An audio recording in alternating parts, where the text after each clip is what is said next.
Hi, everyone. Welcome to this webinar of the GCF Watch, the third one in a series of 3 of 2023. And we will be having a nice program today. My name is Daan Robben. I work for Both Ends, an NGO in Utrecht, in the Netherlands. We are an NGO working on environmental and human rights.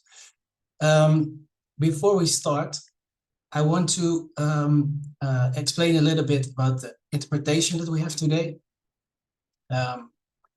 If you click on the sign, the globe sign on interpretation down below, you see the languages you can choose. We have English, Spanish, and Portuguese. And this also goes. This also is for the phone, where you can find the interpretation there. So hope this is clear. Please do use it, and yeah, it is available.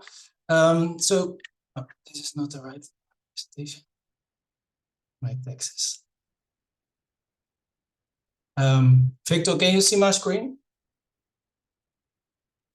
Yes. Okay. Well, I was a bit confused about. Thank you for spotting. So we're doing this with a lot of organizations that are running the GCF Watch. The GCF Watch is a Southern-led initiative that focuses on policies and programs and projects of the GCF. And we share information and we do advocacy globally, but we also link it to national and local context. We will have a third session today of the GCF Watch series. The first of the series was in September, and that was about the CSO network and the way it works.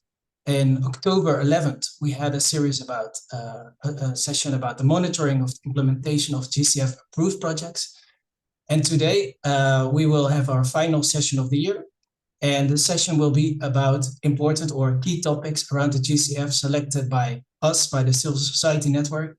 But we also are very glad that we have the cooperation of the head of the Independent Redress Mechanism, Sonia, which will enlighten us about their work. So, like I said, today we will be having 4 presentations. The 4 presentations will be run by 4 amazing people. First, we will have a presentation about Tara Daniel, and she's from WeDo, and she's currently the alternate active observer to the GCF. And she will talk about how to connect with the GCF at country level. Further, we will have a presentation done by Helen Magata from the advocacy team of Teba, which is also part of the Indigenous Peoples Advisory Group, which is recently installed. Unfortunately, she cannot be with us today, but she has recorded a video, so we will watch that.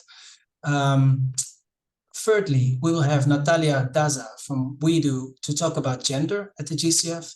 And lastly, like I said, we're very glad to have Sonia Derkum with us. She's from the Independent Redress Mechanism, and she will talk about the ways of working of IRM and the progress that has been made so far.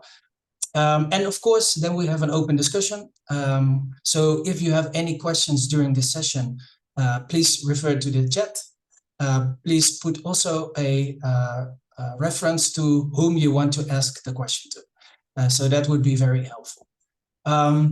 Yeah, without further ado, I'm really glad to introduce Tara for the first session. So Tara, if you could share your screen, so I will stop sharing my screen. Absolutely. Thank you so much for the introduction. So I am going to be sharing my screen, and we're going to be focusing on how to connect with the GCF at the country level. And I wanted to really focus this around 2 key questions. We're going to frame this as straightforwardly as possible to really think about what information we have access to at the country level about what is going on at the country level with the GCF. And then think about the ways that you have to connect with what those activities are, and talking particularly about key level actors. And we want to think about the ways that we can get at the who and the what and the how of connecting at the country level using the GCF website. I'll be doing some screen sharing later. So seeing what information is available and recognizing the information to which we have a right. And then also recognizing that there's so much learning that can be happening from the experience of others through this GCF Observer Network of civil society, Indigenous people, and local communities through the efforts of GCF Watch. And in recognition of that, I want to highlight that We Do has a series that will be coming out very soon on ideas and experiences, both challenges and promising experiences that have happened with country and regional level engagement. And so some of the examples that I will mention today are drawing from the work of Titi and Yolanda and Maria and Delphine and also Titi Santoro. You can recognize, of course, that right now there is a focus in this series on some experiences within Africa, but of course we hope to broaden these experiences.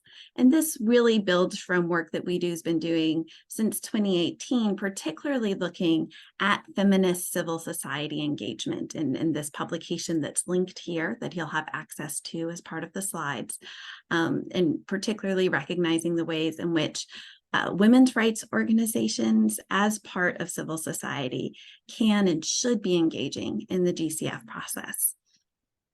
So the first key actor that I want to introduce and talk about when you're thinking about engaging at the country level is your NDA, your National Designated Authority. This is the actor that is usually a ministry or a department within your government that has been appointed that is going to be overseeing or involved in the GCF processes in your country. Of course, the engagement, involvement, and the strength of NDAs does vary by country, which is why it's important to find out who your NDA is and what connections you might have. One of the key functions of the NDA is signing off on funding proposals before they are approved for implementation through a process that involves a no objection letter. In some cases, this is not really a process, but in many cases, civil society has been able to start pushing for this to be a more engaged and involved process.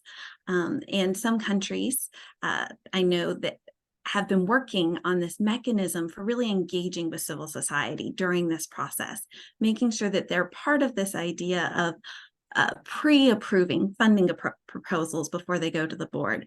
For example, my colleague Wen Nunn with Climate Watch Thailand has been working with the Thai NDA on a process around this, and then Titi Akasa in Nigeria has also done some great advocacy to make sure that their process is more robust as well.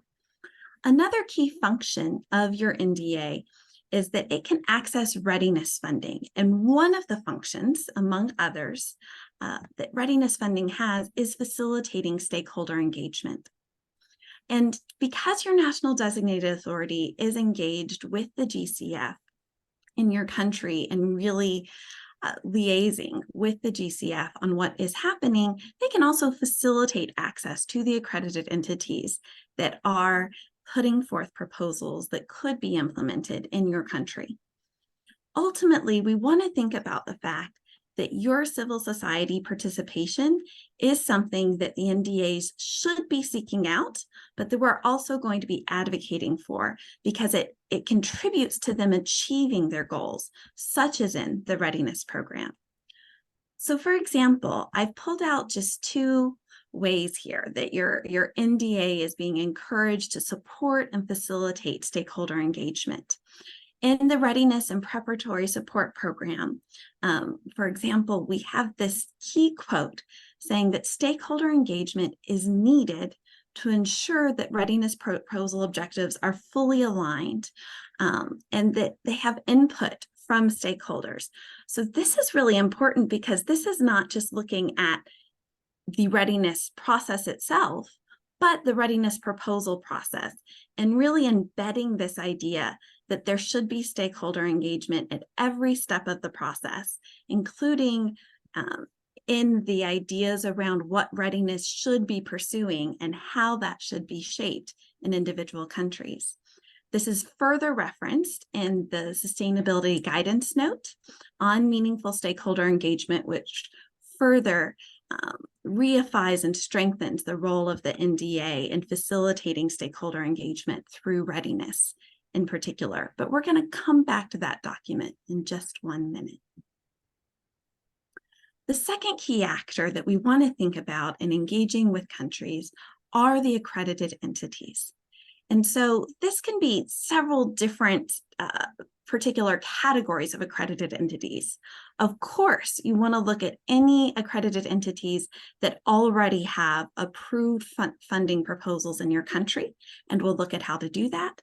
But you also want to look at direct access entities that are located in your country, and they might not yet have any funding proposals approved. In fact, most direct access entities don't have funding proposals approved, but they should be working on them. And so it's great to engage earlier in that proposal development process, or to know that that process is happening. Likewise, you might be familiar by looking at the list of accredited entities with international access entities that you know have had projects in your country before, and so they might have upcoming GCF projects in your country. And so we want to look at the entire accredited entities list. Similarly, as with NDAs, recognizing that your participation as civil society is not an imposition. This is something they should be seeking and they should be engaging, because it does help accredited entities achieve some of their goals and their responsibilities and obligations under the GCF, such as in their stakeholder engagement plans that are part of their funding proposals. And for an example here, the document in the back is the one that I mentioned a few minutes ago on the Sustainability Guidance Note on stakeholder engagement. And that provides some further information about what this really can and should look like for accredited entities. But we also have this broader framework that's been established for many years under the GCF. And this monitoring and accountability framework embeds the idea of participation. So I've pulled out a quote here about the accredited entity, including participatory monitoring. So we're not just talking about stakeholder engagement, again, at the proposal process, but during implementation, during monitoring. So the same way that we were thinking about engaging with NDAs throughout the entire cycle of readiness, thinking about engaging with AEs during the entire cycle of program and project development and implementation. So with that, let's see what information is available about your NDAs, about your accredited entities on your country. I said website, but I should have put web page on here. So I'm going to exit this screen briefly as we're going to go over here to the GCF webpage. So if we look here, we have the About GCF section, and then we have the Projects and Programs section. The first thing that we're going to look at here is under Areas of Work, Countries. This is where you have the list of countries, and you can really start to dive into what's happening in your particular country. So I'm going to start with Bhutan, and then we're going to move to another country. With Bhutan, as an example, you can see the number of projects, you can see the number of readiness activities. Later on this page, you can actually see what those projects and activities are. These are the individual project web pages that can open up. And one thing that I want to point out here that we'll talk about in just a minute is the difference between projects and programs. These are both projects that are happening only in Bhutan, because we see that they say Bhutan here. But there can be programs that are happening in multiple countries. But here's the information we really want. We want to see this information on who is the National Designated Authority. It's a department within the Ministry of Finance, and there is direct contact information here. And I would encourage us all to take up the GCF on the fact that they have actually provided this information in a transparent way. They've provided a phone number. They've provided an email. Let's use that information that we are being given on the country website, web pages, in order to better engage. We can also see, and this is why we're looking at Bhutan, that they have a direct access accredited entity. So this is a DAE that is located and working in Bhutan. And that's not necessarily true with the second country that we'll be looking at. There's also information about who in the GCF Secretariat is working with everyone that is engaged in Bhutanese projects. There's news and story links, but then the real information that can be useful is down here in terms of documents.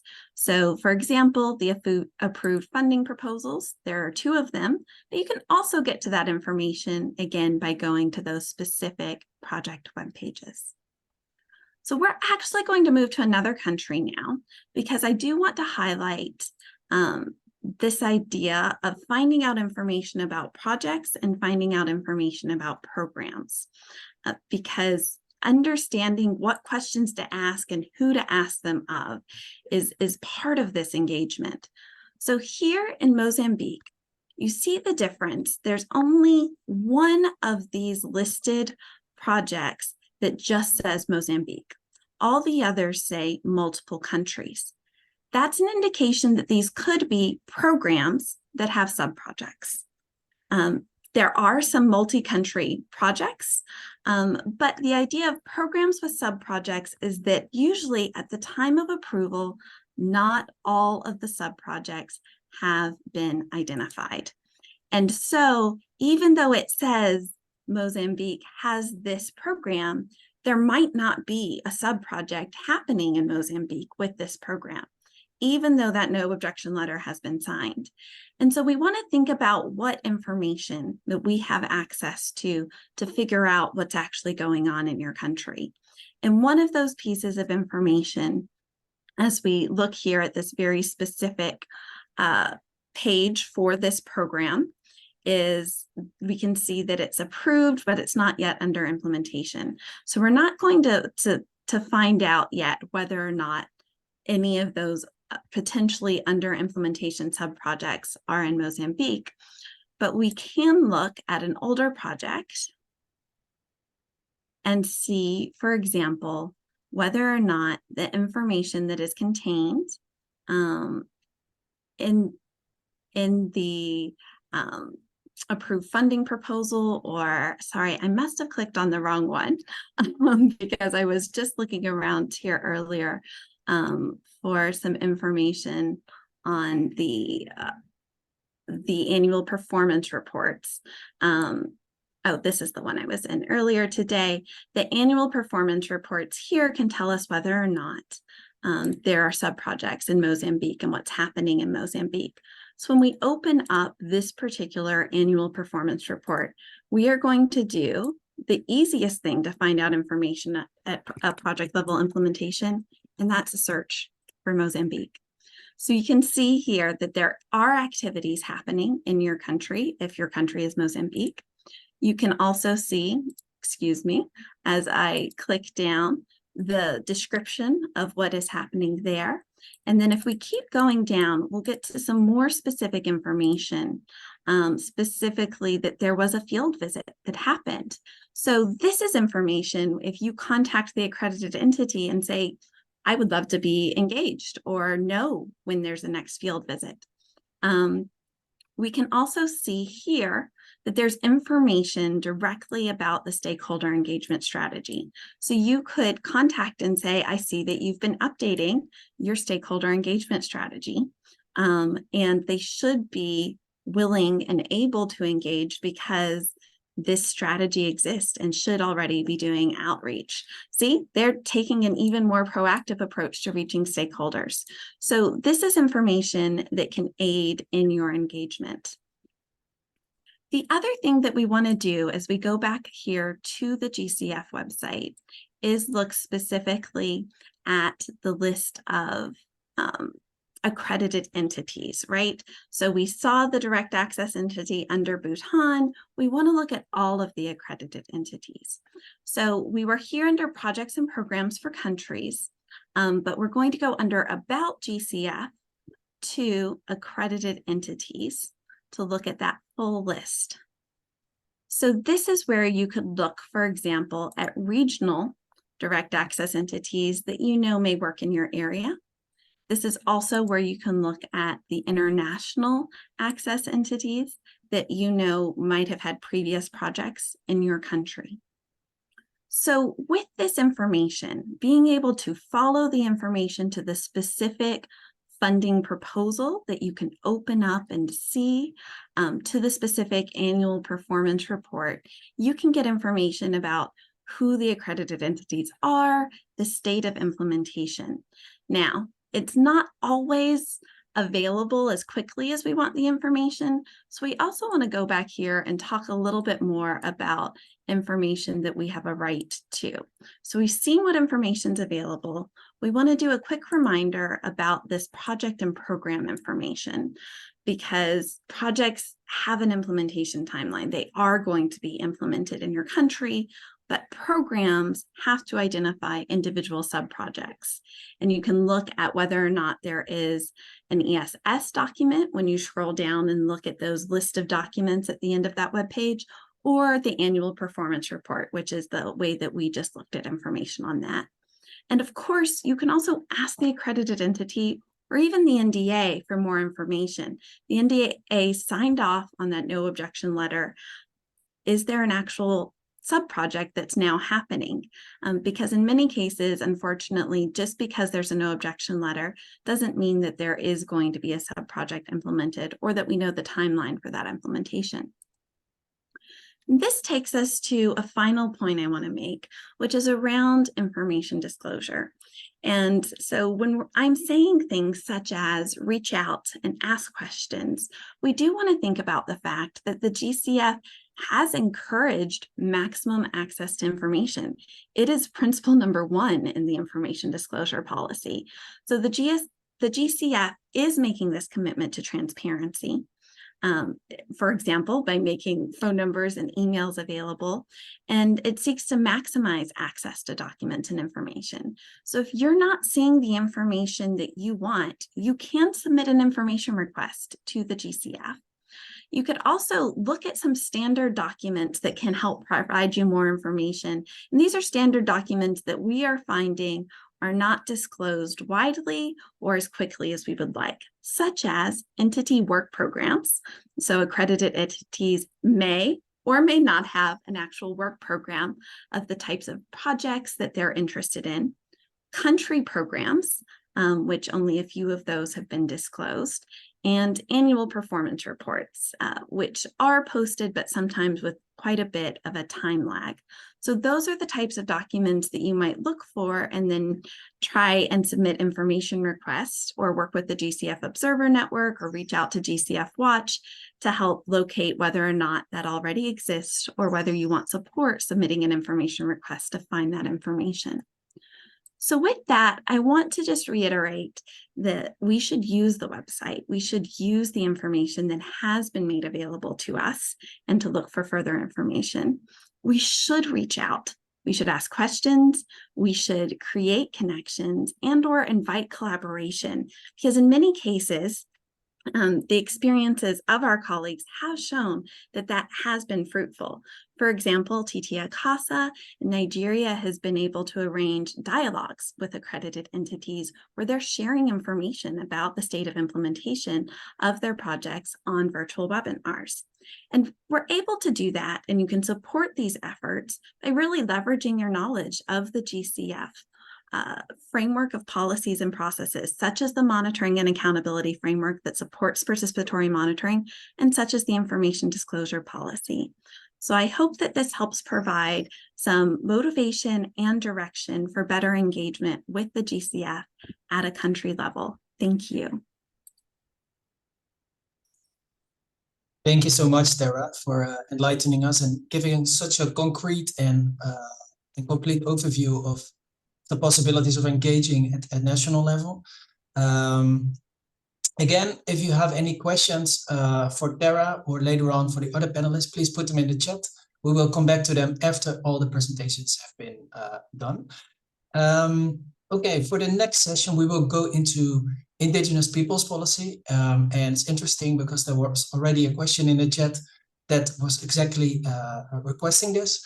Unfortunately, Helen Magata from the Indigenous Peoples Organization, TEPTAWA, cannot be with us today. But like I said in the beginning, she recorded the video for us. So we're gonna watch the video right now, and I would request Camilla to start it.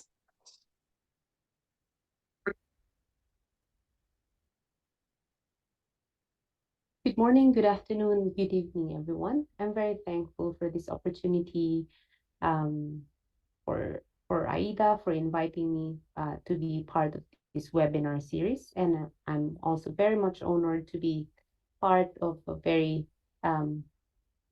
expert panel on GCF and on climate finance.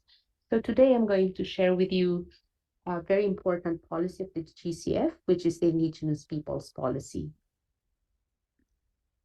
The Indigenous Peoples Policy was adopted in the 19th board meeting of the GCF in February 2018, with the overall objective of ensuring that GCF activities are developed and implemented in a manner that respects Indigenous peoples' rights and that Indigenous peoples benefit from GCF activities and projects in a culturally appropriate manner. So the GCF Indigenous Peoples Policy go beyond doing no harm, and it endeavors that the GCF should do good by promoting and supporting the welfare and positive contribution and leadership of Indigenous peoples as actors and agents of climate change, not only as beneficiaries or grantees to the fund. So this means that they need to be that Indigenous peoples need to be fully informed and consulted, and actively participate in project design, in the determination of project implementation arrangements, and also in monitoring projects with particular attention to gender dimensions. So this means that the GCF IP policy provides that even before concept notes and proposals get to the GCF for review of the board, the Indigenous Peoples Policy provides that there should be full consultation with Indigenous peoples and other potential affected communities. So what is the scope of application of the Indigenous Peoples Policy? When is it triggered? So the policy will apply to Indigenous peoples as characterized in varying degrees by the following. So at a minimum, the policy will apply to Indigenous peoples as characterized in Article 1 of ILO Convention 169, which include, among others, self-identification and recognition of this identity by others, collective attachment of Indigenous peoples to geographically distinct habitats, ancestral territories, or areas of seasonal use or occupation. So for instance, for pastoralists, Indigenous peoples who move from one place to another, if they're able to prove that they have collective attachment to geographically distinct habitat, and if they're using this habitat for seasonal use or occupation, then they are covered by this policy. They have customary cultural, economic, social, or political institutions that are distinct or separate from those mainstream society and culture. And they have a distinct language or dialect that are often different from the official language or languages of the country or region in which they reside. The Indigenous Peoples Policy also applies to all prospective and approved GCF finance activities, whether these are public or private finance projects. The policy applies whenever Indigenous peoples are present in or have a collective attachment. I think I already discussed this. And regardless of whether Indigenous peoples are going to be affected positively or negatively by the project, it's also going to apply regardless of the presence or absence of legal recognition of Indigenous peoples by the national law, and regardless of how they are being called or referred to in their countries. So they're maybe in other countries, they're referred to as ethnic minorities, Juma, Adivasi, Indigenous peoples, Indigenous cultural communities, and so on and so forth. It doesn't matter. This policy applies to them anyway. And some of the guiding principles of the Indigenous peoples policy is that accredited entities need to develop and implement free, prior, and informed consent for all projects that are going to affect Indigenous peoples' lands, territories, and livelihoods and cultures. And there's a long list in the Indigenous peoples policy that enumerates all the circumstances that require free, prior, and informed consent. But we are not going to discuss this one by one in this webinar. But I just want to focus our discussion on what FPIC should look like according to the Indigenous peoples policy. So FPIC is an iterative process. It's not a one-shot deal process. It should not only be done also in the concept stage or funding proposal stage, but in a different cycle of operations of projects and programs. FPIC also means that it requires consent before any GCF activity is undertaken. So you cannot start any GCF activity proposal or any GCF funded activity without obtaining consent first. So it's prior. FPIC is based on the independent deliberations and collective decision-making processes, customs, values, and norms of Indigenous peoples based on an adequate, meaning information that is going to be provided to the community in a manner that is understood by them. Manner understood by them would mean, for instance, including language that is understandable in a manner that is appropriate, culturally accepted. And the end result of an FPIC can either be yes or no, and even a no answer should be respected. It should be done in a process that is transparent and inclusive, that would include women and youth and elders, and should be free from coercion and intimidation.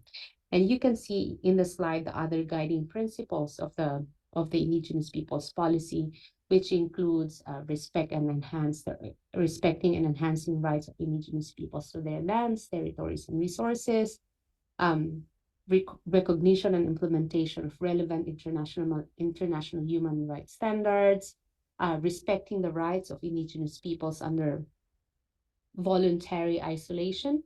I'd like to say more about this, that when GCF finance activities may potentially affect remote groups or Indigenous peoples in voluntary isolation, the accredited entity will take all appropriate measures to recognize, respect, and protect their lands, territories, and environment, and avoid contact with them as a consequence of the activity.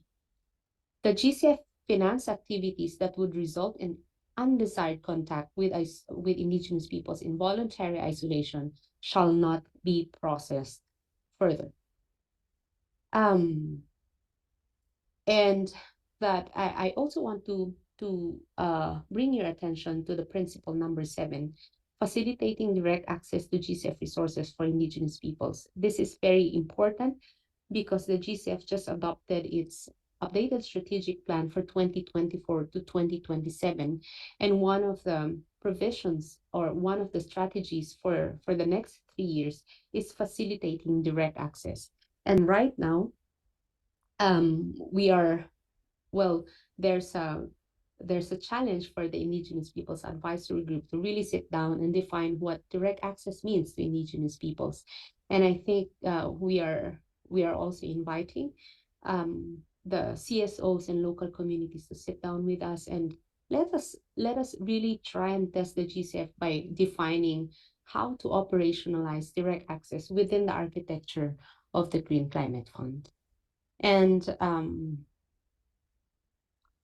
the GCF IP policy has an entire section dedicated to defining what meaningful consultation tailored to Indigenous peoples mean.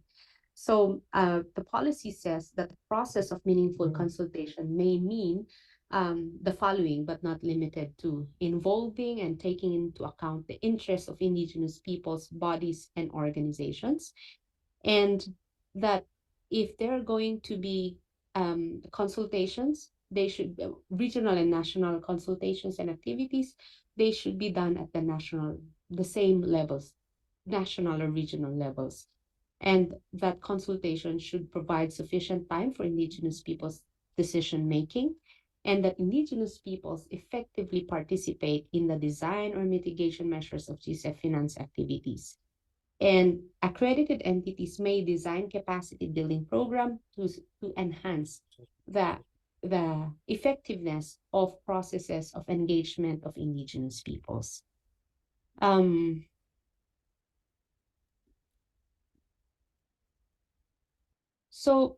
Accredited entities, the role of accredited entities will also take into account the delivery and distribution of compensation and shared benefits. It will take into account institutions, the rules and customs of Indigenous peoples, and their level of interaction with mainstream society. If there are compensations that are necessary, they can be done either individually or collectively based, or a combination of both, to be determined in consultation with Indigenous peoples. It will also take into account the nature and context of the GCF finance activities and the vulnerability of Indigenous peoples. And while the GCF has its own individual redress mechanism, the Indigenous peoples policy provides that all accredited entities will need to design their own grievance redress mechanism in consultation with potentially affected Indigenous peoples, and that resolution of grievances must be done in a prompt manner. They should be accessible, they should be fair, transparent, and done in a constructive process. It should also take into account existing customary justice systems of Indigenous peoples, or existing dispute resolution mechanisms of Indigenous peoples, or customary laws that are existing in the communities. It must also include appeals process for unsatisfied grievances, and may provide mediation as an option where users are not satisfied with the proposed resolution. In terms of implementation arrangement, how is it being implemented now? So the board needs to oversee the implementation of the GCF Indigenous Peoples Policy. And as of the last board meeting last month, the Independent Evaluation Unit has proposed that by 2024, they're going to undertake a review of the implementation of the Indigenous Peoples Policy. The Secretariat and accredited entities are also mandated to undertake periodic assessment of the implementation of the Indigenous Peoples Policy. For accredited entities, they have these annual performance reports where they are supposed to do a self-reporting of how they are complying with the Indigenous Peoples Policy and other policies of the GCF for that matter. Unfortunately, as of this reporting period, we are yet to see a really articulate, quantitative, or even qualitative report from an accredited entity of how it is complying with the GCF IP policy. And the policy mentions that a senior Indigenous peoples specialist will be appointed at the GCF Secretariat to oversee the implementation of the policy. As of now, we have an Indigenous peoples focal specialist in the Secretariat who is working with accredited entities and also with the newly constituted Indigenous Peoples Advisory Group. So there's an advisory group composed of 6 people from 3 different regions, from Asia, Africa, and Latin America, who are now working with Indigenous peoples focal point in monitoring the implementation of the Indigenous peoples policy.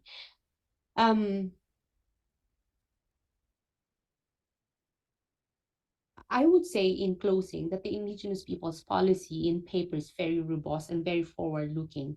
But again, as in many other policies, the best measure of how good it is really is how it is really being operationalized and being implemented on the ground.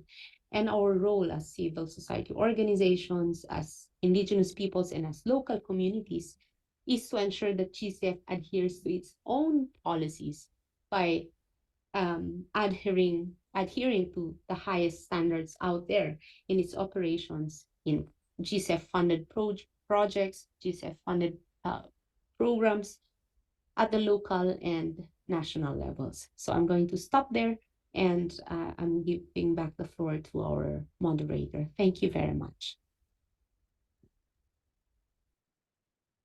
Yes, thank you so much, Helen, for that wonderful video and clear explanation. It's a pity she couldn't be with us today, but still I would encourage everyone, if they have questions, to put them in the chat. Maybe also indicate towards you asking the question in the remainder of this session, so we can easier navigate. But also, I'm sure she's willing to answer more questions should they come up at a later stage after this session. Okay, without further ado, I would like to hand the floor over to Natalia Daza. She's also working for WeDo, and she is a gender monitor, but she will explain that herself much better than I can do that. And she will dive into the gender dimensions and gender considerations regarding GCF, which is one of the key features of the fund. This is why we all are very happy that she's here today. And Natalia, if you could share your presentation, that would be amazing. Wait a second. Take your time. Let me check, because it's not allowing me to share, but it did a while ago. Oh, there we go. Share screen.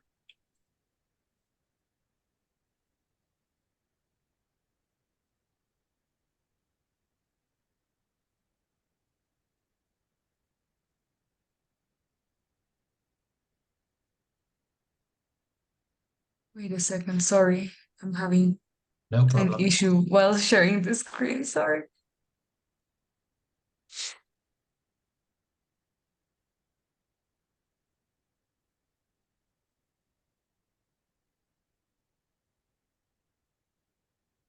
There we go.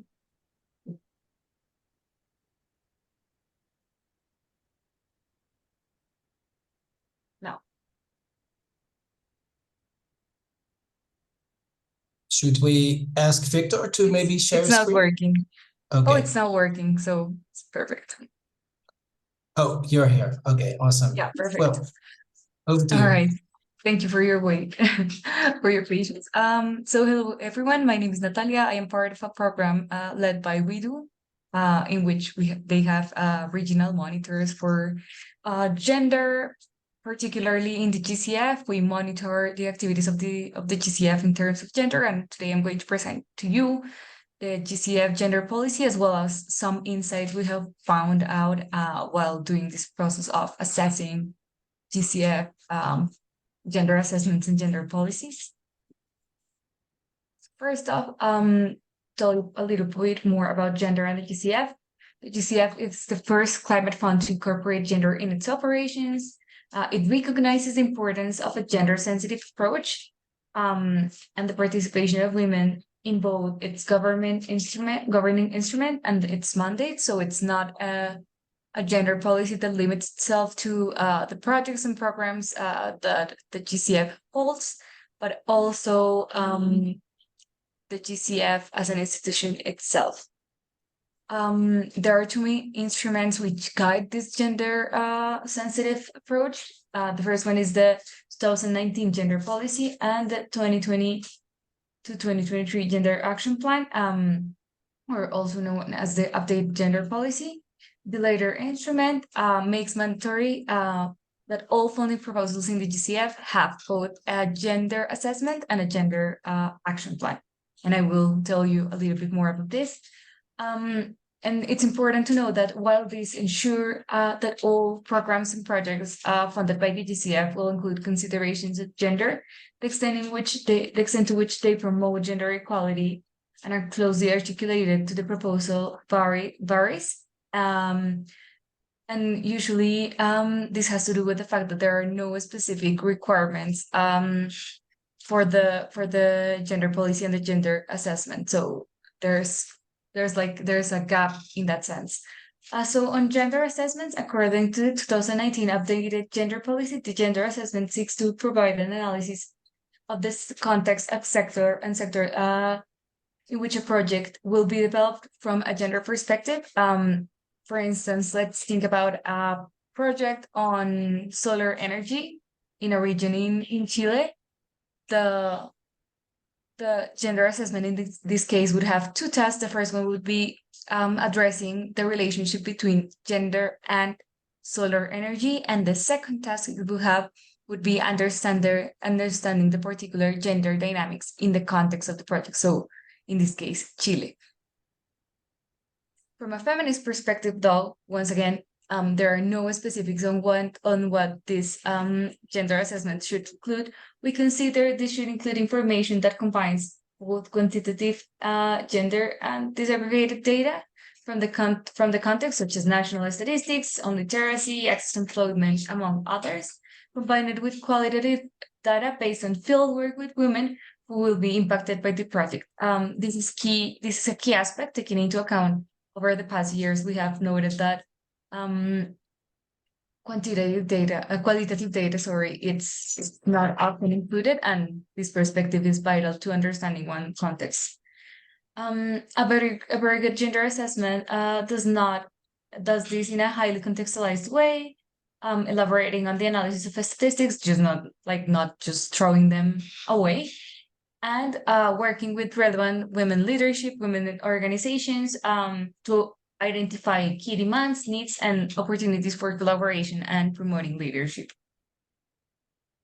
On the other hand, the analysis for the potential sector gender impacts should be based on evidence. It is enough to identify there's a relation between gender and climate change, but to understand how that particular sector, once again, like in the case of a solar energy project, would be how solar energy particularly has impacted women, and provide recommendations on how to address this. So that's how a gender assessment should look like, and what is meant for it. The second thing would be then the gender action plan. So gender action plans, in accordance with the GCF gender policy, seek to present a series of activities to first address and resolve gender mishaps that could happen in a project through its implementation. And the second one would be provide opportunities for the promotion of gender equity within the framework of the project or program. It is worth noting here that the approach is not only a do no harm approach, but it actually intends to actively promote gender equality. In that sense, from a feminist perspective, a good gender action plan should not only seek to benefit women and gender dissenting, not only seeks it to benefit women, but also gender dissenting people and LGBT people, and also recognize and empower their leadership and knowledge at all stages, including from its formulation, monitoring, and evaluation. And this is key because in some gender action plans, what we tend to see is that it is limited to women, first off, as the primary subject of the gender action plan. The second one, it does not recognize other gender dynamics and gender dynamics in general. So, for instance, there are no specific actions related to men and redistributing in some scenarios the sexual division of labor. And also they are in some scenarios seen just as beneficiaries of the gender action plan rather than active participants of the plan through its different stages. The second one, it must have clear and ambitious objectives and goals with a timeline that allows for gradual progress, which is identifiable with a clear baseline. So in some gender action plans, there's a bunch of actions thrown, but there's no specific plan on how it's going to be implemented. So for us, it's key that there's a plan with a timeline with clear objectives. It's clearly tied to the funding proposal. And it has also a baseline which we can compare to if we're looking to see any progress. Finally, gender action plans should identify responsible for the implementation of each action. In some cases, we do not know who or which entities are the ones in charge of implementing this specific gender action. This should include gender experts as well. And most importantly, in order for the gender action plan to actually be implemented, budget needs to be specified from the beginning. If there is no budget, most likely the gender action plan will fail through the process of implementation. So the information I'm going to share with you today is also from a study we conducted with WIDO on funding proposals for Latin America and how are they doing on gender. So we checked 46 funding proposals from projects and programs which are to be developed in Latin America. This also includes like programs which have 1 or 2 countries in Latin America between the first board meeting, which was in 2012, and B30, which was the last board meeting in 2021. The result of this assessment comes from our regional gender monitoring group, plus an additional read-through analysis I personally did, and the complement it resulted in a really interesting collaborative effort. And just to start with the results, it is evident that the policy is effective in actually introducing gender to funding proposals. So over 93% of the funding proposals assessed incorporate some form of gender mainstreaming. And just to be more specific, only 2 of the 46 funding proposals did not submit a gender assessment, and only 3 did not submit a gender action plan. It is worth noting that this was before the updated GCF gender policy. So it's pretty saying. But the issues come at the level of quality. The first off is that we note a high reliance on desk research and limited local women's input. So over 50% of the gender assessments are relied heavily on desk research. And as I told you before, it is pretty important for us that there are consultations with women which actually seek to understand the context, but also to identify key needs and opportunities for them to participate actively in GCF projects. The second one was the lack of intersectional perspective. So we found out that at least 63% of the gender assessments mention at least one intersecting form of oppression, but most of the times these mentions just like appear fast in the text and they're not really elaborated through. So so it's rather an incomplete approach to intersectionality. It's not a category these gender assessments are actively thinking about. Also, we noted that women with disabilities, lesbian and bisexual women, and women from African descent were largely ignored in all assessments, hindering a comprehensive analysis. Moreover, we found that there's a lack of detail and specificity. While many projects, for instance, have knowledge of the specific location the project is going to take place, they lack the specific information on gender. This comes particularly, it's really common in programs in which they know a funding proposal might have a sub-project in, I don't know, let's say Colombia, a country in Latin America, but because they do not know the specific region in which it's going to be implemented, the the information of gender they provide, it's really incomplete. So I'll go with the next. When it comes to gender action plans, we found in the case of targets that most of the evaluated plans lacked of a specific of ambitious targets to advance gender equality, and frequently focused on integrating women into the job market, neglecting priorities identified in the gender assessments.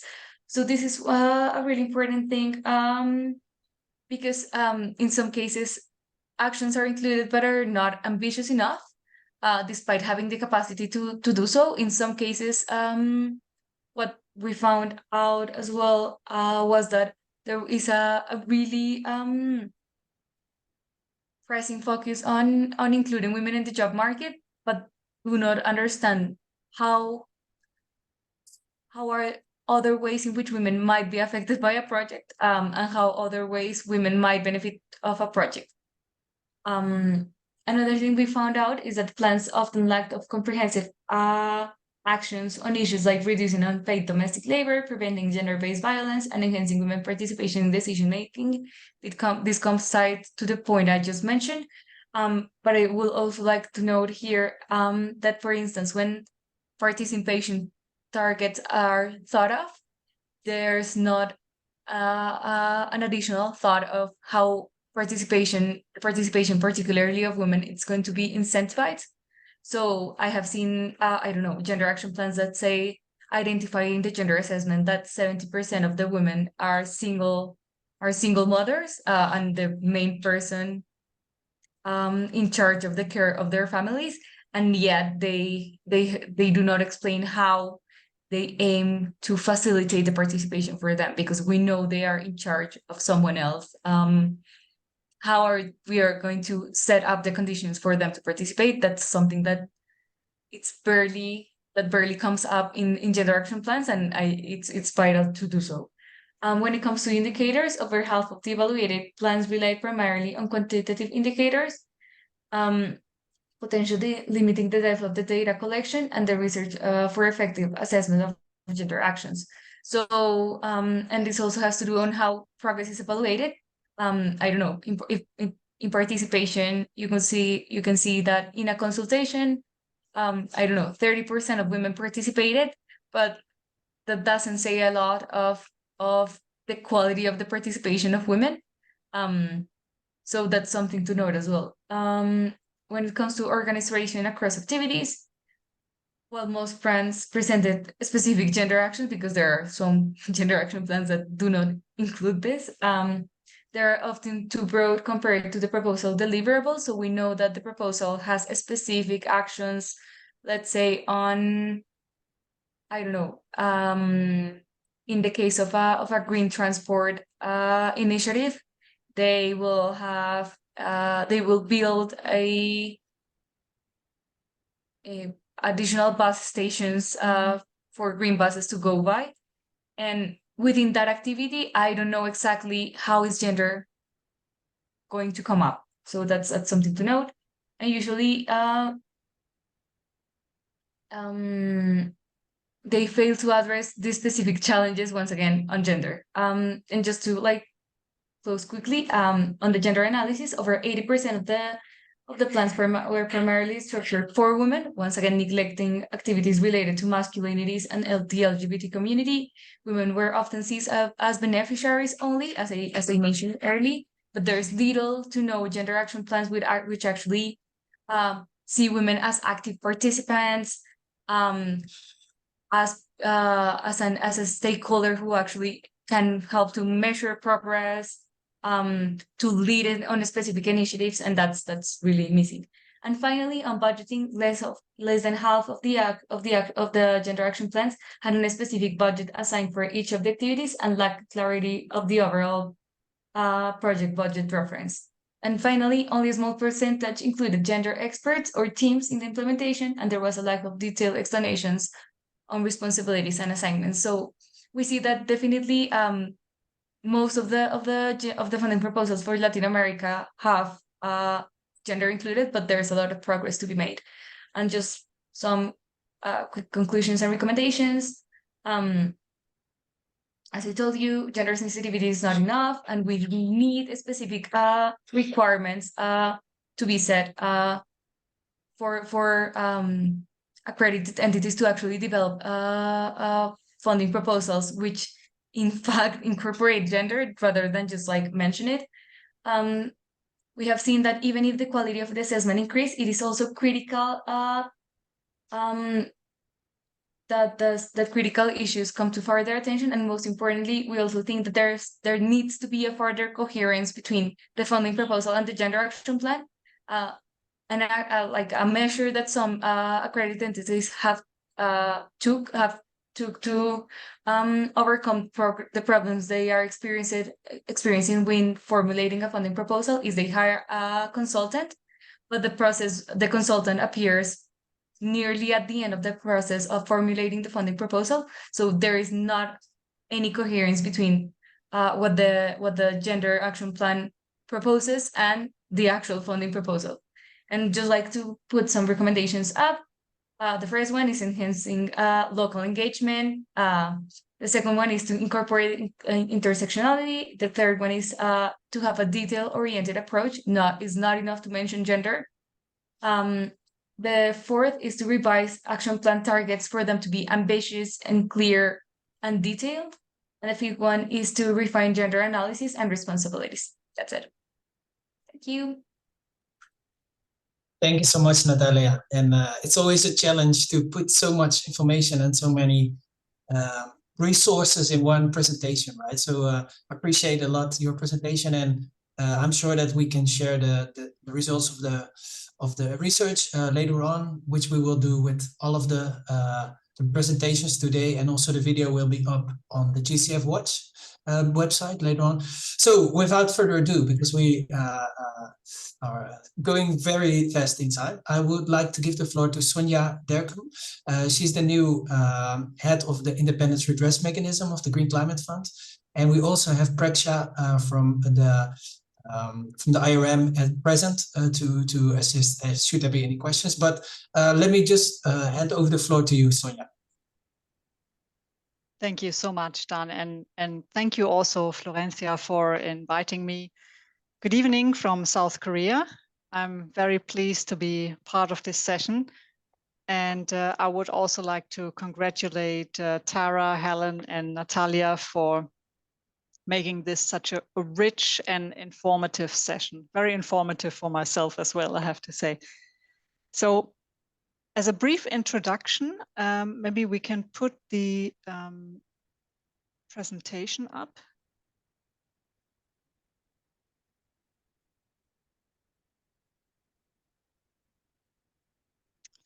Right, maybe just a brief introduction, if we can go to the next slide, to the IRM team. So the Independent Redress Mechanism, we are fairly small. We have currently 5 permanent team members, 2 interns, and in principle, the function is divided into 2 main areas, if you want, case handling, like two main case handling areas, sorry. So that's dispute resolution and compliance investigations. We just got board approval for 2 more case officers to be recruited later next year. So we are looking forward to strengthening the team as well. As Dan mentioned, from my team, I'm also joined by my colleague Preksha, who is the IRM's registrar and case officer. So what's our mandate? If we can move to the next slide, please.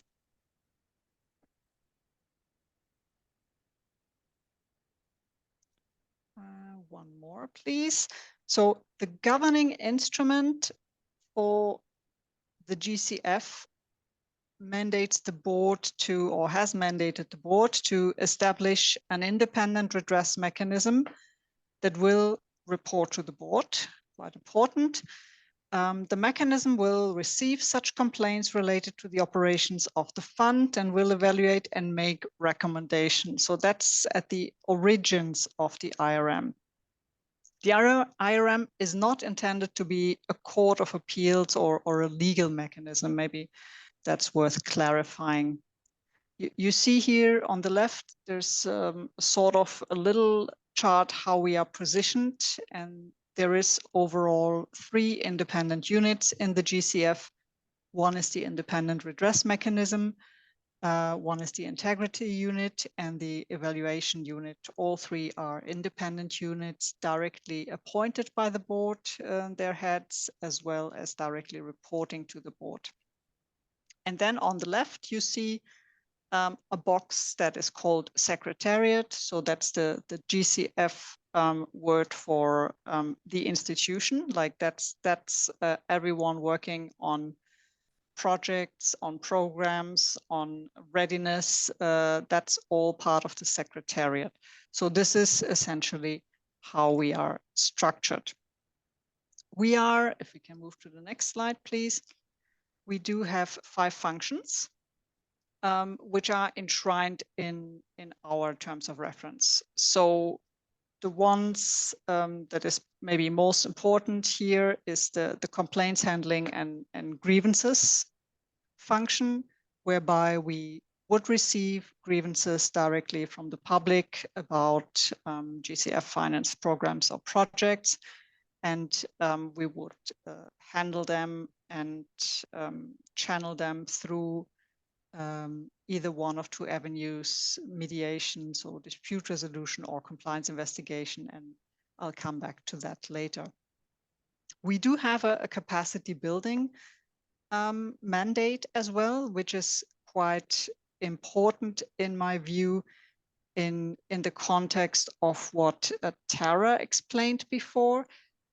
She was talking about the different entities at national level. So our capacity building mandate would be to support the direct access entities in building up a grievance infrastructure and grievance mechanisms closer to home, if you like. So closer to the projects, closer to the people, directly accessible by the people, and kind of in a way that is culturally appropriate in terms of language, in terms of accessibility.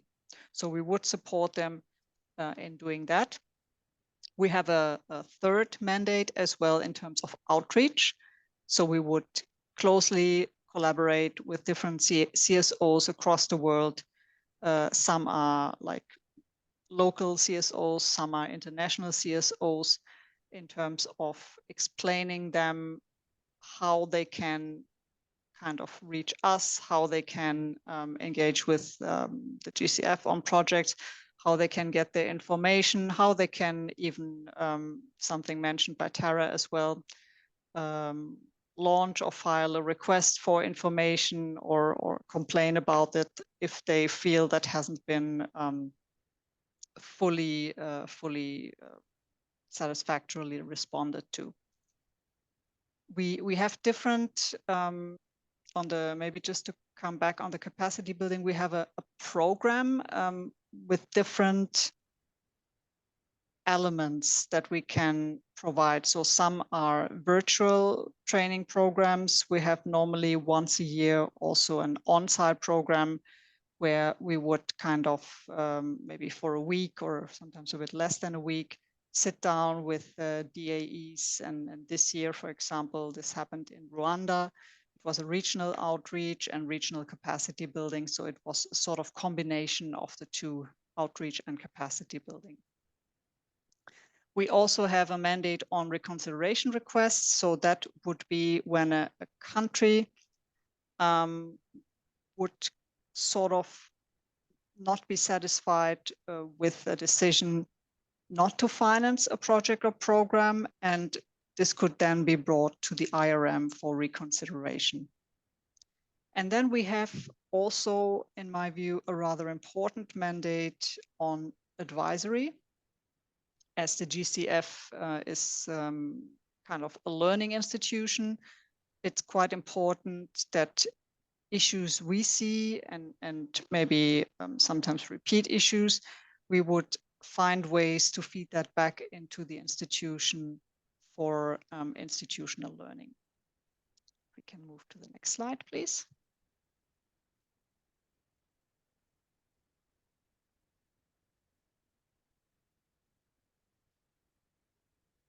So there are certain elements that the IRM would not be entitled to look at, and in the sense that there is other areas in the GCF that would look at that. So the first one here, fraud, corruption, that would be handled by the independent integrity unit that I mentioned before. If there are human resources or finance issues, that is also not something that we would be able to look at. If we receive a complaint regarding a project or negative impacts of a project that wouldn't be financed by GCF, that obviously we would also not be able to look into. So there has to be some connection to GCF financing before we can take on a complaint. We are also not, it's not possible that we can look at the adequacy or maybe sometimes perceived inadequacy of GCF policies and procedures. Also, complaints already addressed by the IRM it wouldn't be possible to launch that same complaint again. And if a complaint is or would be perceived as malicious or frivolous, that is also not possible to bring that to us. Maybe something worth clarifying in this context, there is clearly in the GCF zero tolerance for retaliation. There is very, let's say, clear guidance on that. So if you or anyone in your networks would perceive that there is retaliation as part of a GCF financed project happening on the ground, then there would be channels to flag this to the institution. And there is a whistleblower policy as well that would kind of support such flagging. Then I would maybe like to move to a little video that the colleagues have prepared some time ago. If we can move to the next slide, please, and launch the video.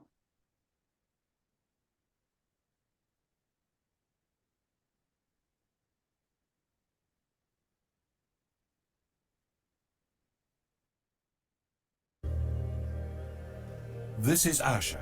Her livelihood depends on subsistence farming. Once a week, she walks 4 kilometers to the nearest town, where she sells vegetables. She must arrive very early to the market, otherwise she would not get a market stand. But now, the Green Climate Fund has funded a solar power farm located between Asha's house and the town where she sells her vegetables. This makes her access to market more difficult than it was before. In fact, the only option left for Asha if the solar power farm is constructed will be to walk to the market the night before, increasing her expenses and risks. Luckily, the other day, Asha was walking to the market and she noticed something on the project's construction zone. The Green Climate Fund has an independent redress mechanism. This arm of the GCF aims to make sure that no one is hurt by GCF's projects. There are many communication channels Asha can use to file a complaint with the independent redress mechanism, also known as the IRM, who will decide if Asha's complaint can proceed and offer her options for redress. These options include starting a problem-solving process or launching an investigation into the complaint and recommending relief to Asha. The goal is to make sure that GCF's projects have positive impacts all round, including for Asha at the... Thank you. So that's a little bit of an overview of what happened to Asha here in this project, and that in fact, given that it has been so transparently shown that this is a GCF finance project, how she can actually approach the IRM and file a complaint. If we can put up the presentation again and move to the next slide, there we have an overview of what would happen to a complaint when it actually reaches us, and what are the, let's say, the decision points and the process points internally for us, and that might help maybe a little bit to clarify the process. So when Asha or whoever is impacted by a project financed by GCF negatively is filing a complaint, we would have something that is called an eligibility phase. So we are looking into different aspects of this submission in terms of, is this a project financed by GCF? In terms of timing, for example, is it not more than 2 years ago that the person has been made aware of the negative impacts? So there's a number of let's say, elements in our terms of reference that we would need to go through and check to see, is this eligible? And then as a next step, this then could either go to problem solving or compliance review. So problem solving is a sort of facilitated dialogue mediation type of approach, whereby we would kind of support the person or the community bringing the complaint, and the let's say the counterparty on the other side, we would try and bring them to the same table to be able to talk through the issues, and that can be potentially quite a lengthy process, as it requires building of trust. But it's a very solid process, and one that we would dedicate significant time and resources to.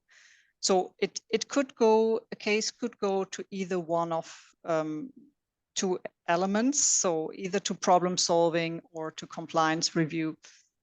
Not every case maybe lends itself to dispute resolution or problem solving, or sometimes when the process is started, it also turns out that process has failed after trying for some time.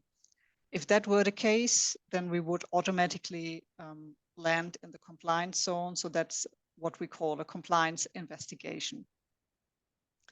If, however, the problem-solving process would be successful, and that would be sort of enshrined in the reaching of an agreement, then we would sort of only need to monitor the outcomes thereafter.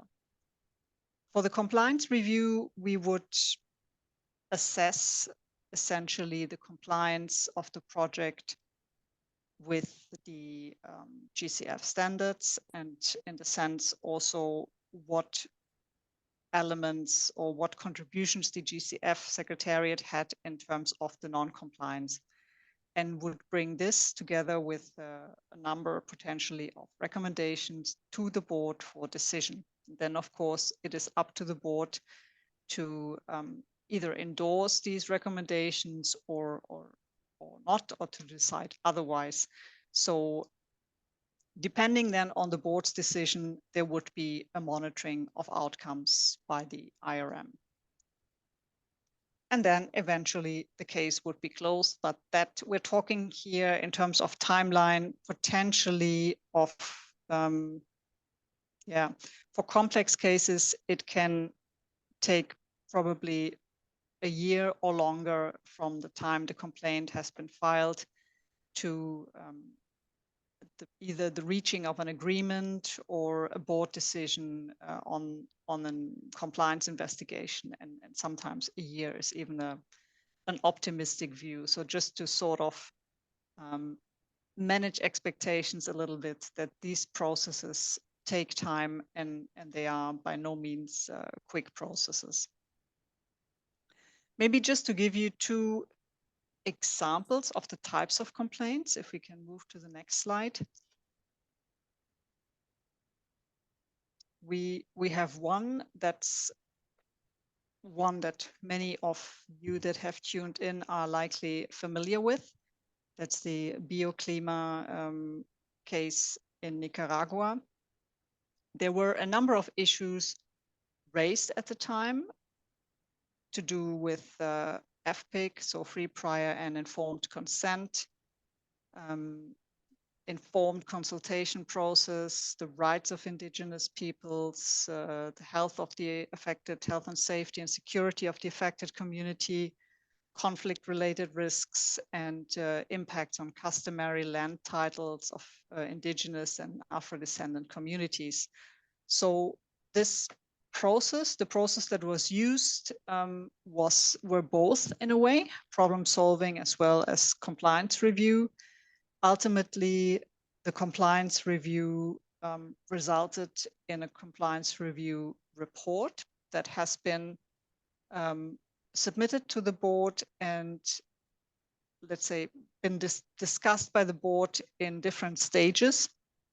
Ultimately, a decision was taken by the board in July of this year, and in this case, the Secretariat has been tasked with the next steps to address the issues related to the compliance or the non-compliance is raised, and the case is now closed on the IRM side.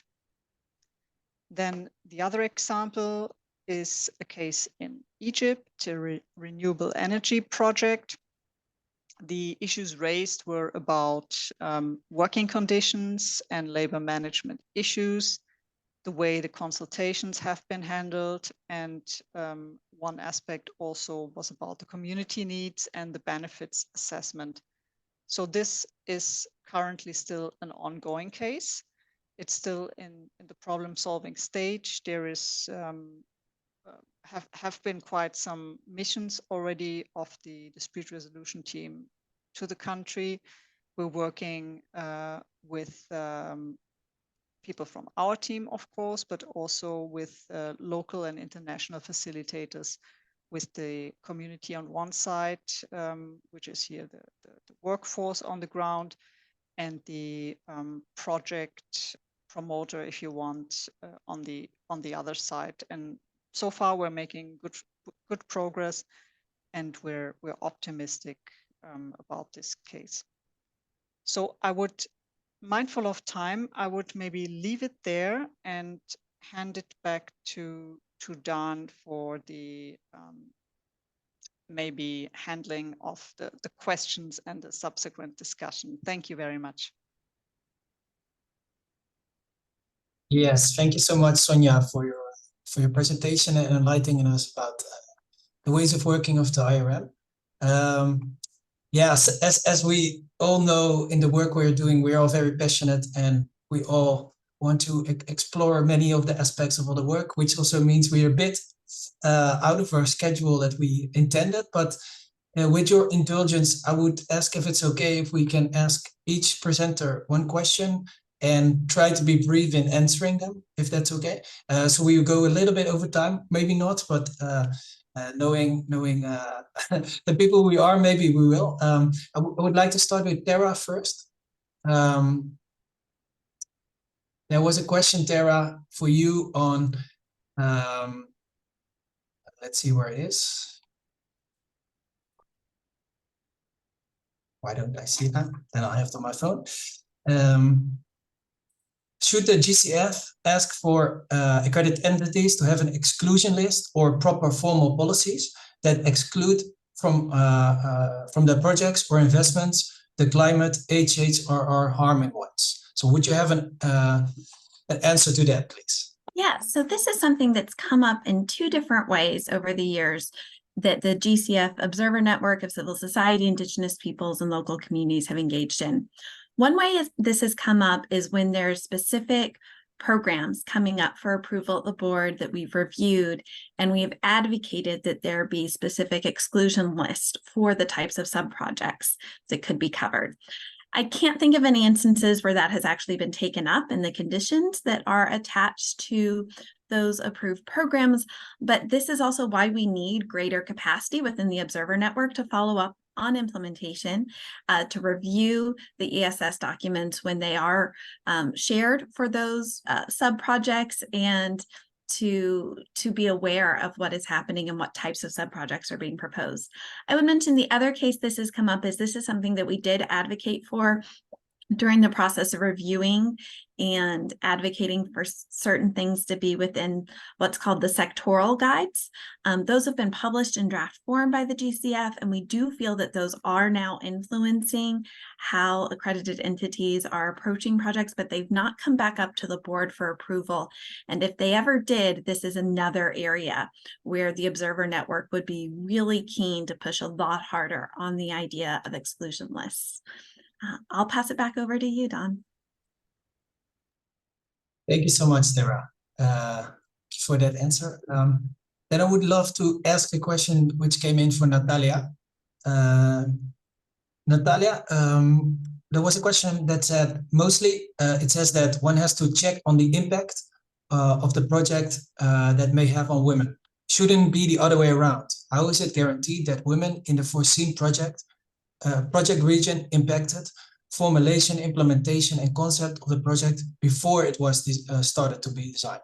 So what is the starting point of involving women, and shouldn't be from the start, basically? Natalia. Indeed, and I actually responded to the chat that I actually agreed completely with this idea. One of the things that we have criticized about gender action plans and gender assessments are when these are not done from the beginning with women on the ground, to actually see not only how they can be impacted, but actually what's their take in the whole of the project. Thank you, Natalia. There's a lot more to be said about that, of course, but let's for the sake of time, move to a question for Sonia. I would like to ask it twofold. One is a question that came in that I will read, but since you are now in contact with a lot of local civil society organizations, might be also a nice opportunity to see if you have a message or something to say to local CSOs trying to engage with with GCF procedures. So the question is, could the reconsideration process also be the other way around? That project is stopped because of deficiencies, corruption, etc.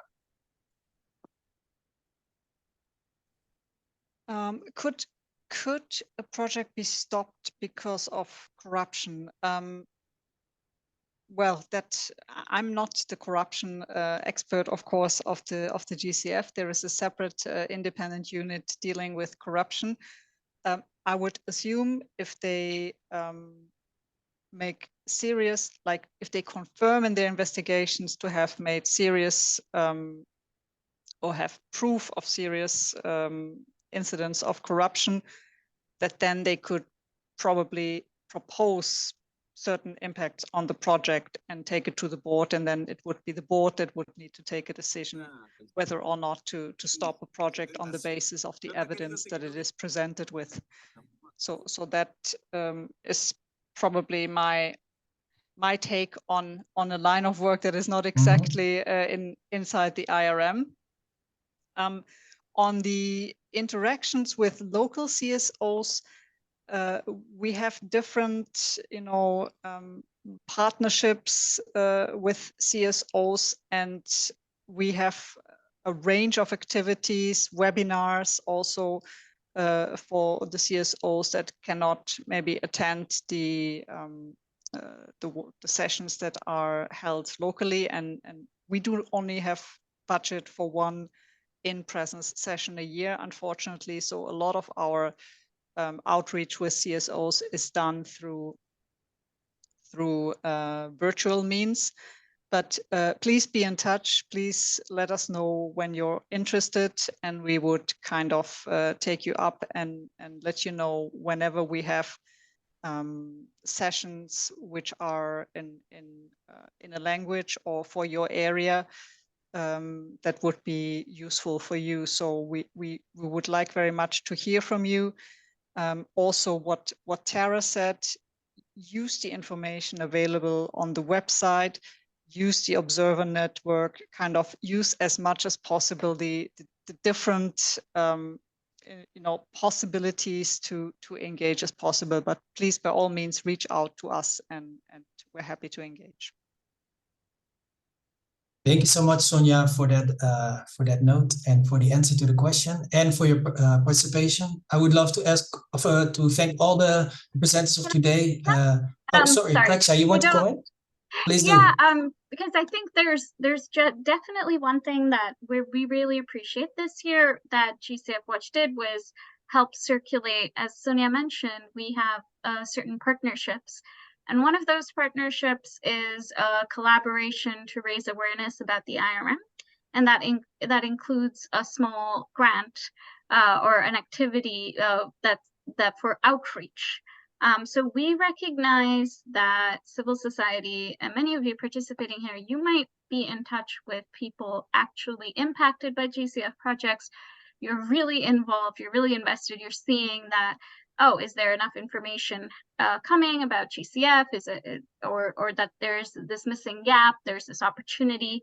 And sometimes you know a lot about GCF programs, but you don't know that the independent redress mechanism exists. And it's one of the ways in which you can engage with any serious concerns that you have. So one of the ways in which we've been trying to be more supportive of civil society in doing that is we understand it takes a lot of time and resources to organize these activities. We cannot be physically present everywhere where GCF has its projects and operations, but many civil society organizations are. And each year we send out a call for civil society to send in their proposals for how to organize awareness raising activities. Last year, there was a proposal to do a theater troupe that goes around in different parts of a country and talks about the GCF in a play or in the IRM. This year, there are various other types of activities that are already happening in various countries and not in English, in whichever language is most appropriate. So we've been trying to make it more accessible to everyone, but I will say there's definitely more opportunities for people to engage through that. We really do need to collaborate with civil society to get the word out that the IRM is there and it exists, and it is one of the ways in which you can engage with GCF. Great, thank you so much for that addition, Preksha. That was very useful. Yeah, I started to appreciate all the presenters of today. Thanks so much for taking the time to be with us today. To the audience for the questions and for their time and efforts to be with us, for the translators and for the fantastic organizing team of AIDA. And all the presentations and this recording will be published on GCF Watch, so gcfwatch.org, so you can find all the information there. But if there's anything else you would like to know or highlight or address, please do reach out to us and do reach out to the IRM in case you have a question to them. Yeah, I would like to thank you again and wish you a great morning, afternoon, evening, and we hope to see you again in next year for the new sessions of GCF Watch. Thank you.